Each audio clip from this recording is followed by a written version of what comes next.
Face pulls ని చాలా మంది ఇలా హెడ్ పైకి పర్ఫామ్ చేస్తూ ఉంటారు. ఇంకొంతమంది ఇలా కూడా పర్ఫామ్ చేస్తూ ఉంటారు, which is totally wrong. Face pulls ని ఇలా వెనక్కి పర్ఫామ్ చేయడం వల్ల మన షోల్డర్ జాయింట్ అనేది ఎక్స్టర్నల్లీ రొటేట్ అవుతుంది.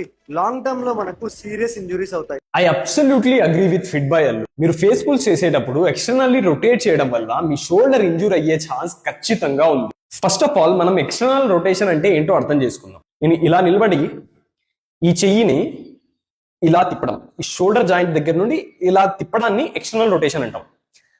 సేమ్ థింగ్ ఇలా పైకి ఎత్తి కూడా చేయొచ్చు, దీన్ని ఎక్స్టర్నల్ రొటేషన్ అంటాం.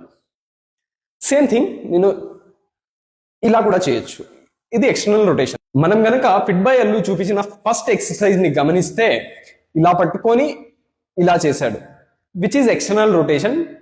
This is not good for shoulder health. But ఇక్కడ ఫిట్ బై అల్లు చూపించిన సొల్యూషన్ పర్ఫెక్ట్ గా ట్రైన్ చేయాలి అంటే ఎల్బోస్ ని ఇలా ఫ్లేర్ అవుట్ చేసి మీ గ్రిప్ ని ఇలా హోల్డ్ చేయండి, మీ ఫేస్ పైకి పుల్ చేయండి. ఇక్కడ మీ ప్రాపర్ రెసిస్టెంట్ తో అలైన్ అవుతున్నాయి. ఇక్కడ ఫిట్ బై అల్లు ఏం చేస్తున్నాడు చూడండి, కేబుల్ ని ఇలా పట్టుకున్నాడు,